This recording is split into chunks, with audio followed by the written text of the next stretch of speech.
عزيزي المعترض، اعتبر نفسك فاقد للذاكرة وانسى كل اللي فات.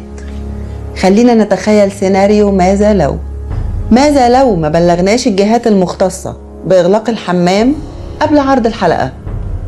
كنت هتلاقي المانشيتات دي في كل الصحف المصرية والعالمية. مذبحة في حمام عام بوسط القاهرة. أهالي رمسيس يقتحمون حمام بخار ويقتلون كل من فيه. دعوات جنائية لإغلاق قناة القاهرة والناس بعد مذبحة حمام باب البحر.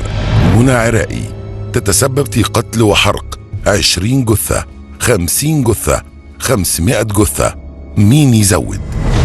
طيب، ماذا لو ما كنتش موجودة وقت تشميع الحمام وصورت حقيقة تعامل الشرطة مع الموقف؟ انتقادات عالمية تندد بانتهاكات الشرطة المصرية تجاه الحريات الشخصية للمثليين. فضيحة في مصر، القبض على نشطاء سياسيين وتلفيق تهم لهم بممارسة الفجور. شهود عيان رأينا كائنات فضائية تهبط على الحمام برفقة منى عرائي. طب ماذا لو ما اكتشفناش الحمام أصلا، أو اكتشفناه وداري على مصيبتك تزيد؟ كانت هتستمر بؤرة لنشر الأمراض، وكان ممكن بكل بساطة تلاقي الإيدز جايلك لحد بيتك.